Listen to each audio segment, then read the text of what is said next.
Hey guys, Mark Rigsby here with MDR Photo. I am coming because I'm getting ready to go on that shoot with Steven, and I want to show you what I brought along. So, I brought along the A7R2, 42 megapixels, pure power. I am coupling that with the 85 1.4 Gmaster so I can get tons of light. Fuji side. I'm playing around with the Fuji tonight. I got a bunch of stuff I want to do. So I'm bringing the Fuji X-T2. The 56 1.2. I'm going to bring, I also got a 24-70 Gmaster. Got the 90 millimeter f2. Fantastic. I love this lens. And then I've also got a super fast little 35 millimeter, which is the 50 field of view equivalent. Great stuff. So anyway, lighting. So we're gonna play around with lighting downtown. I did bring this. This Rotolight Neo. Let's see, do I have any batteries? No batteries! So I'm gonna change batteries real quick. It takes 1, 2, 3, 4, 5, and 6. 6 batteries. So I'll pop out 6 out of my favorite battery holder. So watch this. So this is the Rotolight Neo. It's on 0. Oh no, that's the wrong thing. Look at that. Now watch this. I'm gonna go turn off the lights.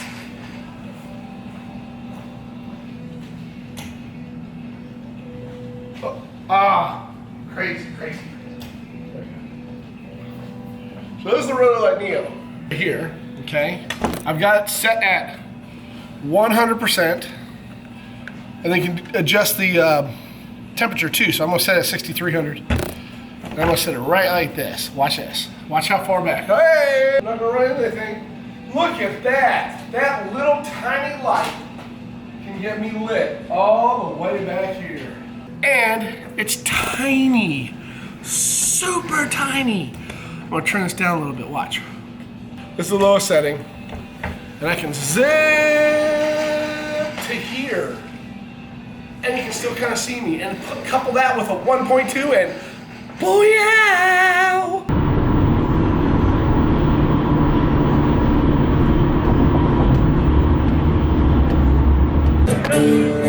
So we're downtown right now, shooting on this really cool spot right here, and we come across a party.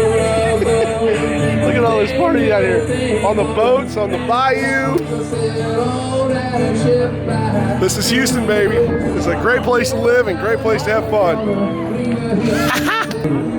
Okay, so we're gonna take Steven over to the train station, and he's gonna act like he's getting on the train. And then we're gonna have people looking at us thinking we're weird and all kinds of stuff like that. Alex has no clue how to cross the street. He doesn't. So we're here at the bus stop. And we're gonna do some shoots here at the bus stop. We're at Roma's after shooting down in the train station. He's looking at us like we're nuts. He's like, Spider-Man's not good. We're down here at Roma's after shooting, and Alex is having pizza. Alex likes pizza. He likes pizza. Always. Pizza. Always. So we're having a good time. We're gonna head over to my house, and we're gonna shoot in the front yard of my house. Anyway. Okay, so here we go. I'm gonna show you what we got while we were out there. If you look at this image, overall, I like this image. It's a good image. He's got a good, solid Beast Boy look on his face. Okay, so just to let you know, sometimes that will happen because I'm using the Magic Mouse from Apple.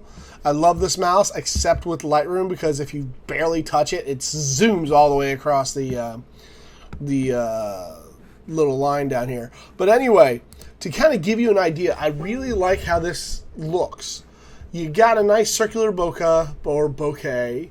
The colors are solid, strong. You got not a whole lot of grain in the dark, in the black, It's really nice. I mean, if you get up there, you'll see grain. You'll always see grain.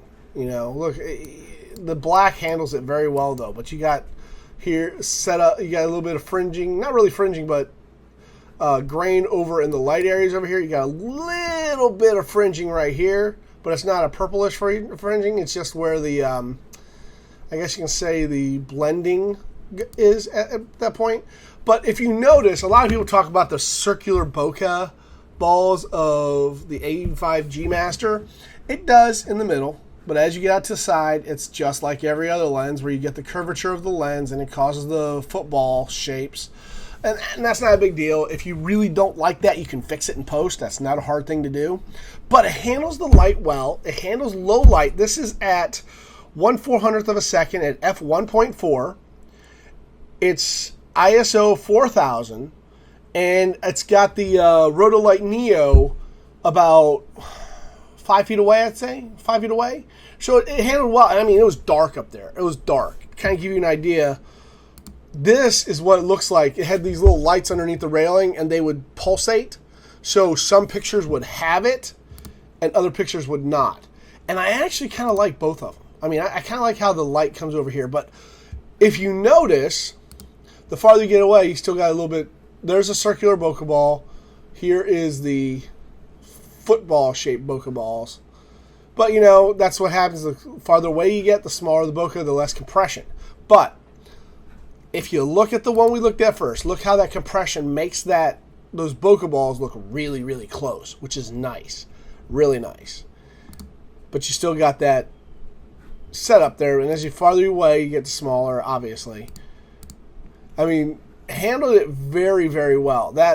I'll tell you now, the Rotolight Neo, man, for as small as it is and what it can do, look at that light. That is amazing. Oh, man, but look at those bokeh balls. Football balls over here, circular in the middle. Nice handling of the dark. Looks fantastic. Then we went into the downtown where we have a train station. If you have never been to Houston, we have this above-ground train metro rail thing, you know. It's a nice little thing. It's very limited in such a huge city, but it's better than what we had 20 years ago when we had nothing. But, you know, they keep it clean. It has these cool setups. But this is the 85 Gmaster under just the lights of the station. Man, I really like how it handled it. It gives it a nice, good, kind of like a throwback look. And this is 1/400th of a second at f1.4, ISO 4000. I could have gone lower, but I wanted kind of a grainy look because I wanted to see how these images, how these lenses handled the grain and the different cameras handled the grain that comes with high ISO. 4000, it's good high ISO. I mean, 5 years ago we couldn't do that, you know, without being unusable. But this gives it a complete feeling that you otherwise wouldn't get like 5 years ago. I mean, look at that background. Oh, so nice. And this is ISO 8000. ISO 8000. Look at that. f1.6 Gmaster, Sony 7 R7 A7R2 Mark II. Love this camera. Look at that. Oh, just beautiful. They'll buy your car. Love signs. Look at that downtown. Oh, just gorgeous. Underneath the light, you got cars coming down. It's just beautiful how this thing renders. There he is waving for a cab. Cabs were not happy about that, or they didn't stop. But, you know, we're just having some good times. Now we're going to get, I mean, look how well this handles all this. I mean, it looks like Christmas lights back there. It's beautiful. And once I process them, they'll look a lot better. I mean, look at that. Oh, look at that background. That is 1.6. I mean, that's almost all the way open. I love how this rendered. But then we go the Fuji. Okay, here I didn't do the right f-stop. This is ISO 6400, 1.2, 1/500th of a second. I could have gone down. I didn't. Not sure why. Here's similar images. Similar images from a similar distance. I like how this came out because I like the light from here. This is ISO 4000 f1.2, but notice the difference in background. You're getting more of, even though they're the same field of view, you're getting a more uniform look on them. The grain is not bad. There's the blackness is the dark is very good. You got some color grain here, but the grain on this comes out really well. Here's another thing. I'm getting in closer. Look at the bokeh balls. These are as close to circular as you can get on the outside. That is not, I mean, yeah, you got footballs here, but look at this. At this point, the 85mm Gmaster was starting to football out on me. Here, we still got pretty much a circular. It starts footballing here. But I love the way this comes across.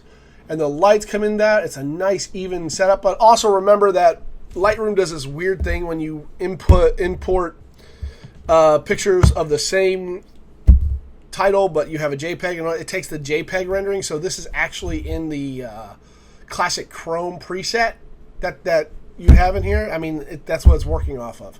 So the actual RAW will look different. I don't know why it's done that. I've got to find out if there's. This is the first camera I've had with this version of Lightroom where I've done JPEG and RAW, and I didn't know it was doing that because it didn't look clean to me. But I didn't even think about that until afterwards. But this is the look that you get with the classic Chrome, because I was doing a video earlier. But look, I love even though you don't have the same compression here, I love how these bokeh balls, look at those. I love how that looks back there. While it might not be close enough, it looks fantastic. Very nice. And we're at ISO 4000, once again 1/500th. I could have went down lower, but I didn't for some odd reason. Mostly because I have no idea what I'm doing. But, man, look at this. This is grain at ISO 5000. Untouched at all. Man, that looks good for an APS-C camera. Wow, you got some here, but, I mean, that's the fall-off from the depth of field. Wow, look at that. Look at all those little hairs you see right here. Oh!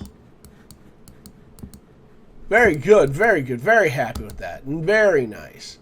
That's a great shot. How he's sitting there. Look at that. Nice bokeh balls. Love the lighting. It's not quite as bright as you get off the or saturated as you get off of the A7R2, and that might have to do with the fact that the classic Chrome's in there. Here's another one. This is at 1/500th at ISO 4000. I love these bokeh balls, but you can see there's no compression there. I mean, there is, but not like it is with the A7R2 and the Gmaster. It's just completely different. Really, really nice work. And these are all untouched at this point, straight out of the camera. Haven't done anything except import them in. And here's a close-up. Look, smaller bokeh balls. Circular. Nice look. See, it just switched to the JPEG. It went from dark to JPEG. And that's what it does. See, it's already done it. So anyway. But yeah, no, look, that's the difference. I mean, look at those. It's nice work, but look at that. It handles the grain and the black very well. It's a great little lens. Then I screwed up a couple of these. Here's the ones I was looking for. This is ISO 4000. Well, nope. They're 6400. This lens has such a nice retro feel to it. See, it just clicked from RAW to JPEG. That's why it lightened up, because it goes to the JPEG. But I just love the way this thing renders. It reminds me of my old lenses from like 20 years ago. Gorgeous background. Look at these colors. Oh! And see, it went from dark to light, and that's the classic Chrome, which I won't use. I just had it on there because I like it for video. But here, this image right here, I love. Is it this one?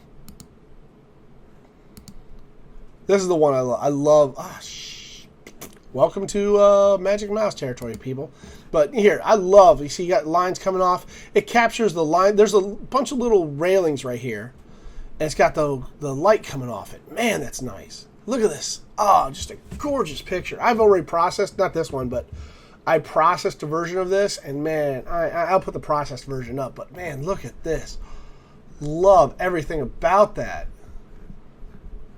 Just gorgeous. playing around with pizza afterwards. But I mean, this thing just did such a great job.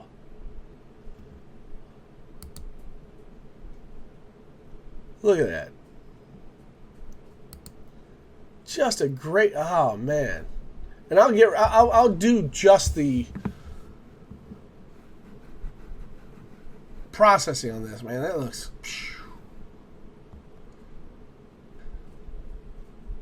look at that.